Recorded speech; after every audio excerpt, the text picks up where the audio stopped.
All right, Shalom. First and foremost, I'm going to start by giving all praises and glory to the Yahweh, Bahashim, Yahushua, Bahasham, Rakakodash. Double honor to my apostles, to the elders of Great Millstone. Much peace and love to all the brothers doing this work in truth and sincerity. Shalom. As you know, today is Black Friday, the day after Thanksgiving, which is a day where so-called Negroes were sold for a cheaper price. Of course, Jake don't want to believe the truth because he been fed lies so much. But this is the actual truth of Black Friday.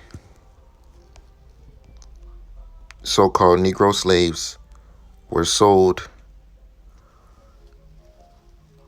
at lower prices.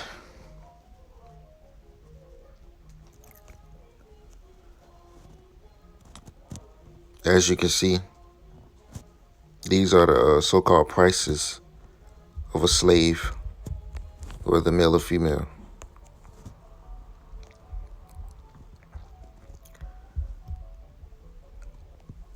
It's Negro man,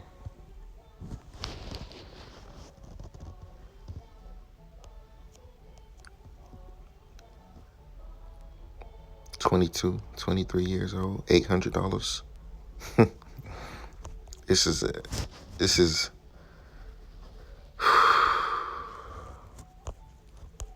is what we had to suffer, man. This is what we had to suffer. Did you know the term Black Friday originated with the practice of selling slaves on the day after Thanksgiving? So if anybody wanted to get a slave, just come to Black Friday, a day after Thanksgiving, and get you a nice cheap slave, man. And this was a legal thing back then, man. America, during Black Friday, slaves were sold at a discount to boost the economy.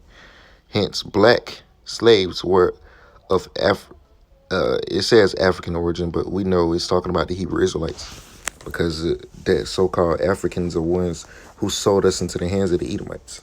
It says Friday, the date of the sale, on that Friday in November, which is obviously the day after Thanksgiving.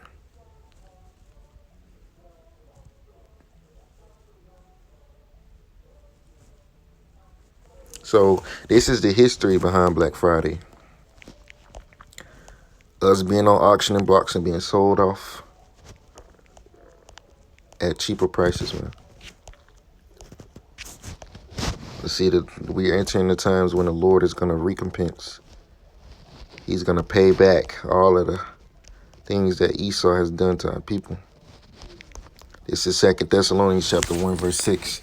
Seeing it is a righteous thing with God to recompense tribulation and to them that trouble you. So it is a righteous thing for the Lord to recompense, which means pay back those that trouble us. One thing Esau did,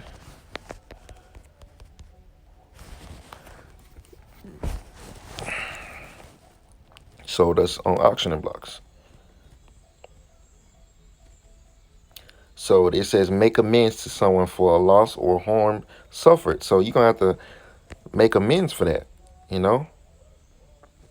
Punish or reward someone approximately for an action. So you it says again, weigh one thing against another, do a favor to a creditor. So you're going to have to pay us back. Do a favor to requite a loss, to requite a loss. So we took a lot of losses. So you're going to have to pay us back for all those losses that we took, Esau, at your hands. We were sold on auction blocks. So guess what? You're going to be sold on auction blocks. This is Joel chapter 3. I'm going to start at verse 1. It says, for behold, in those days and in that time, which is coming up, when I shall bring again the captivity of Judah and Jerusalem, and he's going to let us go, I will also gather all nations and bring them down to the valley of Jehoshaphat, or Yahweh-Shaphat, which is over there in the Middle East. Well, not the Middle East, but over there in the area of Syria, mainly in Syria, but in that whole little region, Iraq, Afghanistan, Pakistan, that's the valley of Yahweh's judgment. It says, and I will plead with them there for my people and for my heritage Israel, whom they have scattered among the nations and parted my land. So they sold us into the nations. And they have cast lots for my people. They have given a boy for an harlot and sold a girl for wine that they might drink. So they have did that. You know, the Lord wouldn't have it in here if they didn't do that. You know, they'll sell you off for commodities, man. You know, we was just like a piece of property to them. And if they wanted to, they can trade that property or that slave for a piece of property or slaves for property. Let me see if I can find, I thought of this kind of last minute. Let me see if I can find something that references that.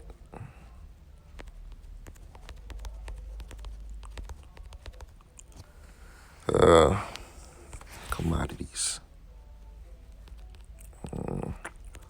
Let me see. Saved slaves sold for wine. If I can't find that, then it's all right. But, you know, before I started this lesson, I would have had it already in alcohol made by no. Well, it looks like I'm not gonna be able to find anything that references that. Louisiana slave trade. You know, actually, I'm gonna do more reading on this, and Lord willing, I find some information concerning that. But I'm gonna continue on with my lesson. It says, "Yea, they have. What have ye to do with me, O Tyre and Zidon? These are African nations, Hamite nations, and all the coast of Palestine. Will ye render me a recompense? Will you pay back the Lord?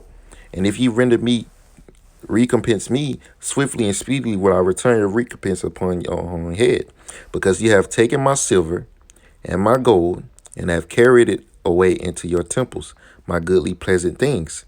The children also of Judah and the children of Jerusalem have ye sold to the Grecians, that ye might remove them far from their border." So these Hamites sold us into the hands of these goddamn devils. So they had a hand in our captivity. And they benefited off of them. They sold us for money into the hands of these devils, man. And who knows how much that was. It says, "Behold, I will raise them out of the place where ye have sold them," which is America, "and will return your recompense on your own head." So the Lord is going to he's going to sell you. He's going to have you as slaves, man. "And I will sell your sons and your daughters into the hands of the children of Judah." So the Lord's going to sell your sons, you Hamite sons, and you Edomites, into the hands of Judah. "And there shall sell them to the Sabians, to a people far off, for Yahweh has spoken it." So you gonna get what you asked for. You're gonna get your recompense. You're gonna get your payback, because right now things are unbalanced. And the Lord is going to make it right. This is Proverbs 11:1. "A false balance is an abomination to Yahweh, but a just weight is his delight." It's Proverbs 20:23. "Diverse weights are an abomination unto Yahweh, and a false balance is not good." So the Lord doesn't like that things are unbalanced right now. So he's finna make things very balanced. He's going to make things right. You know, the Lord is going to make things right.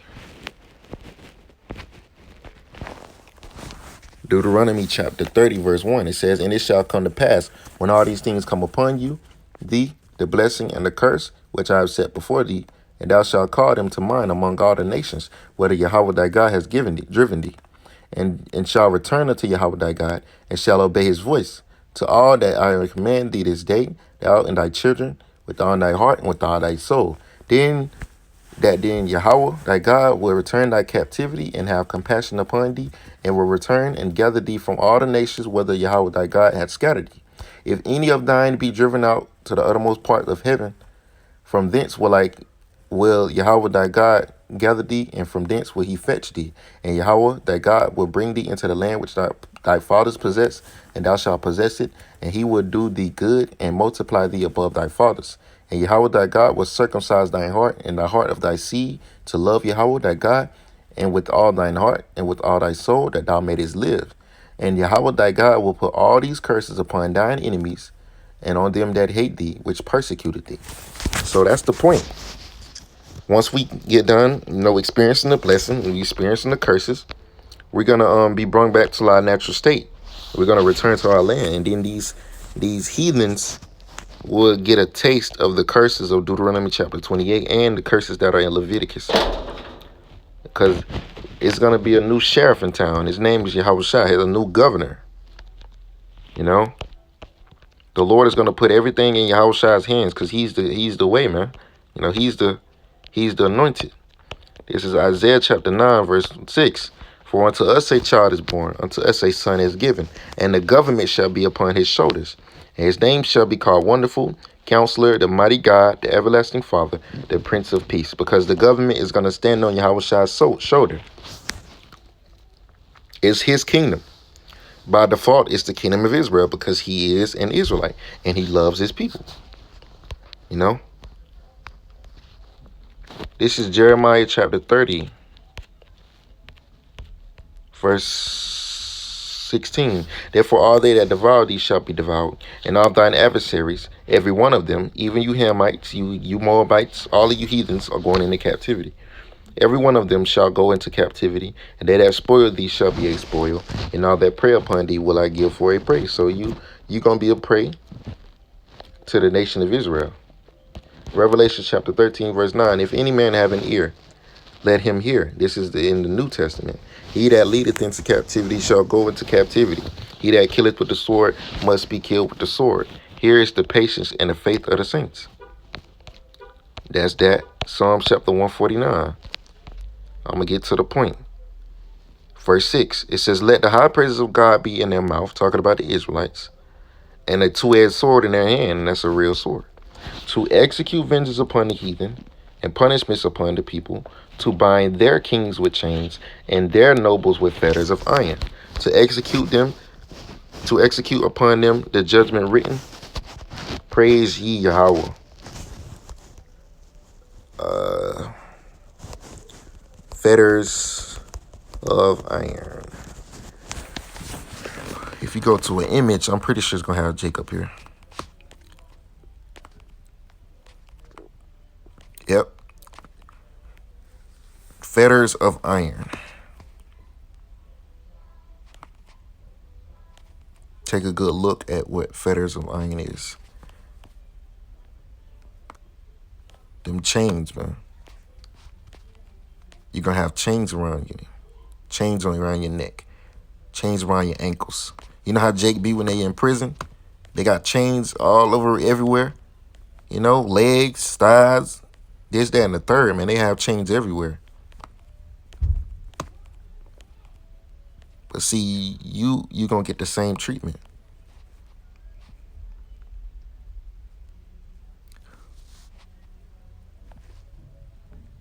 Well, that's a good precept. Let me see if I can go to Psalm 105 and 18 real quick. Let's see if I can read up more on that. It's the spirit. Psalms 105. Okay.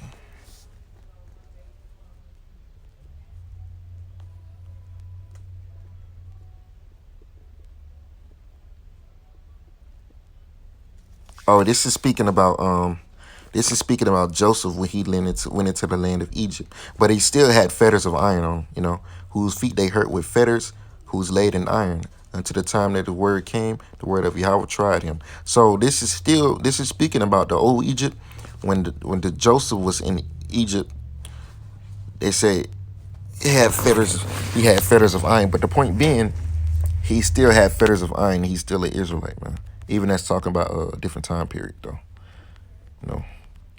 But he still had fetters of iron, though. But see, we're going to bind your kings, your nobles with fetters of iron, with chains, handcuffs, so to speak, you know. And y'all going straight into slavery. Your first job is going to be to clean up the dead bodies.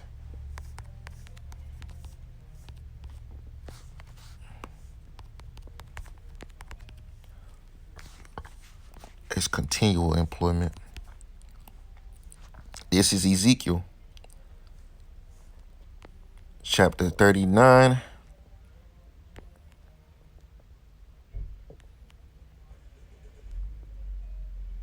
Verse 13, it says, Yea, all the people of the land shall bury them, and it shall be to them a renowned day that I shall be glorified, said the Lord Yahweh.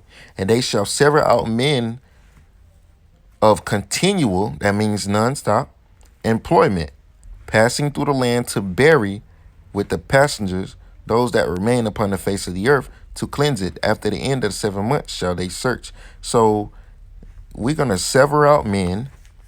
We're going to find some men who are going to be Edomites, and they're going to put up the dead, bury these dead bodies that will be remaining on the face of the earth after the Lord's get done doing this, doing his killing spree, man. So you devils better get ready, because it's going to be a White Friday. I think I'm going to entitle this White Friday. Or Heathen Friday or something, because it's going to be, you're going to be sold, like the scripture says, into the hands of Judah, to the children of Judah. So we're going to be selling you damn slaves, man. You're going to be on auctioning blocks. Let me see. Auction block.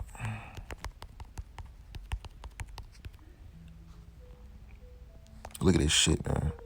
Auction block. Look at this shit. See, this is Esau's shame right here, man. His history of violence. This is his shame. Look what he did to our people, man.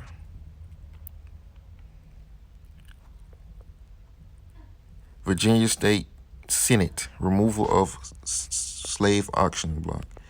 It says, auction block, Fredericksburg, principal auction site in pre-Civil War days for slaves and property. For slaves and property.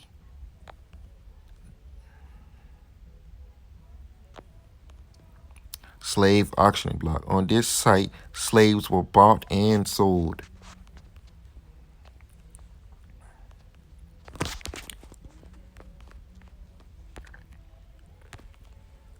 It's gonna be recompense, man. That's why, I don't even get mad no more. As mad as I used to. Because I know through the spirit, man, hey, a greater day is coming, man. I promise. Hey, the Lord promised that he gonna come back, man. And we believe that, man. We got faith in that. Because we know a greater day is coming. I'm gonna end the lesson off with this scripture. Because Esau has sown much, and he gonna reap what he's sown. This is Galatians chapter 6, verse 7. Be not deceived. God is not mocked.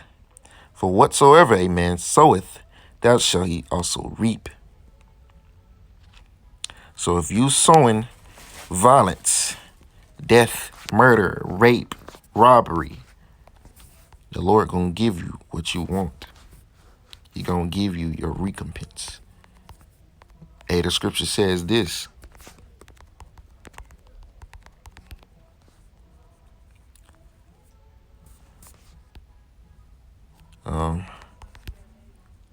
Numbers, I know it's in Numbers. This is Numbers chapter 32, verse 23. It says, but if ye will do not so, behold, ye have sinned against Yahweh, and be sure your sin will find you out. So your sin is going to find you out, man. Esau, your sin is going to find you, man. So with that, I hope you brothers was edified with this lesson. Get ready for White Friday. Or, better yet, not even White Friday, Red Friday, because you devils are not white, you're red. So with that, I'm going to say Shalom, Kwam Yasha Allah, Wa Abba Adawam, Yahaba Shemel Shah Shalak Rayam, to anybody that opposes the spirit of Yahweh Shah. Shalom.